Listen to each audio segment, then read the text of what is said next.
મારું નામ હરેશભાઈ રબારી। અમે પરેશભાઈ ધાનાણીના સમર્થનમાં રબારી અને ભરવાડ સમાજના, આમ આદમી અને કોંગ્રેસના તમામ માલધારી સમાજના લોકો ડોર ટુ ડોર જઈને અમારા માલધારી પોશાકમાં પ્રચાર કરવાના છીએ।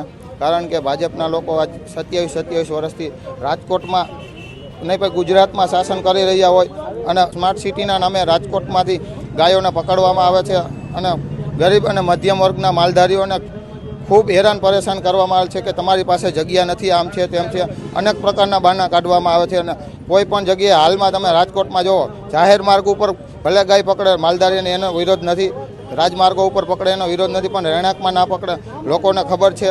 પણ આ લોકો પોતાની મનમાની હલાવીને કોર્પોરેશનને છૂટ આપીને પોલીસ દ્વારા ખોટા કેસ કરાવીને માલધારીઓને ખૂબ હેરાન કરવામાં આવ્યા છે।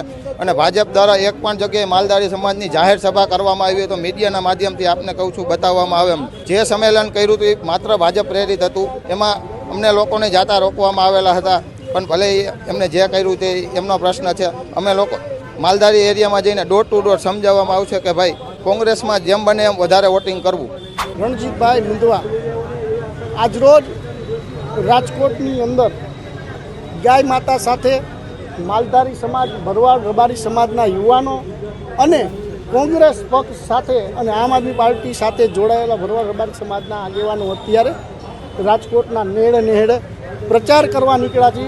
કોંગ્રેસ પક્ષના ઇન્ડિયા ગઠબંધન એલાયન્સના જે અમારા ઉમેદવાર છે પરેશભાઈ ધાનાણી, એમના સમર્થનની અંદર, કારણ કે આ અત્યારે અહંકારને અહમ તોડવા માટે જો કોઈનું આ સરકાર દ્વારા વિધાનસભાની અંદર એનિમલ એક્ટ લઈ આવી અને માત્ર વાત કરી હતી એનિમલ એક્ટની, અને ત્યારે ગાય માતા ઉપર કાયદેસરનો જુલમ જ્યારે ચાલી રહ્યો હોય ત્યારે ગૌ ભક્તોને પણ ખાસ વિનંતી કે તમારી ગૌ ભક્તિ માટે પણ તમારે કોંગ્રેસને મતદાન કરવું જોઈએ। કારણ કે આવી ગુલબાંગો ફેંકી આજે ગાય માતાની હાલત અને પરિસ્થિતિ આપણે રાજકોટની પ્રજા વચ્ચે જોઈ રહ્યા છીએ। ઢોર ડબ્બાની અંદર રોજ 15 થી 20 ગાય માતાના મૃત્યુ થતા હોય ત્યારે માલધારી સમાજને પણ અમે અત્યારે એક વિનંતી કરવા નીકળ્યા છીએ કે અન્યાયનો બદલો જ્યારે લેવો હોય, આ અહંકારી અને અહમ જેનામાં છે એનો અહંકાર તોડવો હોય છે, એનો અહમ તોડવો હોય છે તો તમારી પાસે શું હથિયાર છે?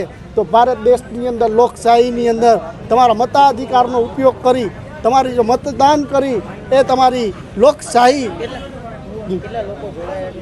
અત્યારે ભરવાડ રબારી સમાજના 15 થી 20 આગેવાનો પહેરવેશ અમારો જે સમાજનો છે પહેરવેશ પહેરીને જ નીકળ્યા છીએ અને સમજાવવા જ નીકળ્યા છીએ કે જ્યારે અન્યાય થઈ રહ્યો હોય ત્યારે તમારા મતાધિકારનો ઉપયોગ કરી આજે ગુજરાતની અંદર 70 લાખથી પણ વધારે માલધારીઓ હોય, અત્યારે જે માલધારીના નેહડા છે ત્યાં જઈ અને તમામ માલધારી સમાજના લોકોને સમજાવી અને જેમ બને એમ કોંગ્રેસ તરફી મતદાન થાય એવી 100% પ્રયત્ન કરશું।